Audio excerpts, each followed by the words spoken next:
Ok, maintenant on va programmer dans le fond un robot à 4 roues. Donc ici c'est un exemple. Qui dans le fond on a deux chaînes. Chaque chaîne, il y a deux moteurs. Un moteur en avant, un en arrière. Puis à gauche, c'est pareil. Donc on va programmer ce robot-là pour pouvoir le contrôler manuellement avec un joystick. Le joystick de Vex. Donc pour les roues à gauche, on va utiliser le joystick ici, la roulette. Ça va être l'axe 3.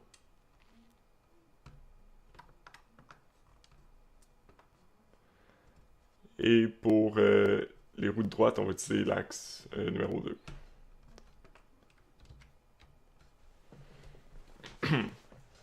Donc, on va commencer par assigner deux variables. On va avoir une variable qu'on va appeler joystick droite. Puis sur celle-là, on va aller chercher. Dans le fond, il y a une fonction qui permet d'aller chercher. Pour compléter les noms des fonctions, c'est contrôle espace. Donc, c'est ça que je viens de faire. Après, on a qu'à cliquer dessus. Donc, joystick get analog, ça permet d'aller chercher la valeur du joystick. Il faut lui préciser sur quel axe. La première valeur à donner, c'est le numéro du joystick. C'est possible d'utiliser deux joysticks pour un même cortex. Nous, on en a un seul, que ça va être toujours 1.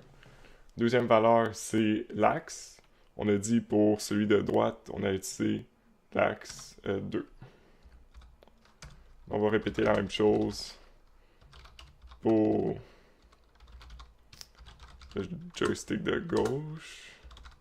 Encore une fois, je fais contrôle espace. Quête analogue, c'est le joystick 1. Mais là, ça va être le channel l'axe 3. Donc, une fois qu'on a ça, maintenant, à chaque tour de boucle, les valeurs qu'il va prendre du joystick vont être assignées à ces variables-là. Après, on va vouloir assigner ces variables-là, les valeurs au moteur. Donc, ici, avant de commencer, j'ai spécifié dans le fond quel moteur était connecté à quel port sur le cortex. Que les deux moteurs à droite, c'est le port 1-2 et les moteurs à gauche, c'est le port 3-4. Donc, pour envoyer une valeur à un moteur, on utilise la fonction motor set. Il faut spécifier la première valeur, c'est le channel, que comme j'ai dit, c'est 1-2 pour ceux de droite. Et après, on va indiquer la vitesse, qui va être les valeurs de joystick droite, joystick gauche. Quand on y va, channel 1, on va lui donner. Pour les variables, on peut utiliser aussi contrôle espace, qu'on va donner la valeur de joystick droite. Oups. On répète une autre fois. Là, c'est pour le moteur sur le channel 2. Encore une fois, c'est la valeur de joystick droite. Maintenant, on va répéter ces mêmes étapes-là. On peut copier-coller ce code. Mais là, cette fois-ci, c'est pour le joystick de gauche.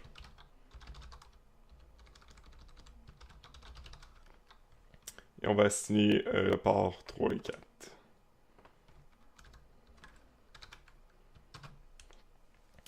Donc, c'est tout. Avec ça, on va être capable de contrôler manuellement avec le joystick le robot. Donc, première étape, c'est les valeurs qu'on prend du joystick. Le joystick, les deux roulettes à droite et à gauche vont être assignées à une variable. Après, on assigne la valeur de cette variable aux roues à droite et aux roues à gauche. Donc ça permet, si on met les deux roulettes vers l'avant, le robot va avancer, les deux vers l'arrière, il va reculer. Puis si on met un avant, un arrière, il va tourner dans un bord, puis le contraire dans l'autre sens. Donc ça permet d'avoir un contrôle complet sur le robot. C'est tout. Donc ici, j'ai uploadé le programme simple pour contrôler notre robot sur le Cortex. Dans le fond, on peut juste le bouger avec les deux manettes ici. Que si j'appuie les deux en avant, avancer, je mets plus de pression, il va plus vite. Même chose pour reculer. Et pour tourner, je peux y aller comme ça, y aller comme ça. Sinon, seulement une roue, une chaîne, avec l'autre. C'est ça qui nous permet dans le fond contrôler notre robot comme on veut. C'est un petit programme, mais ça marche très bien.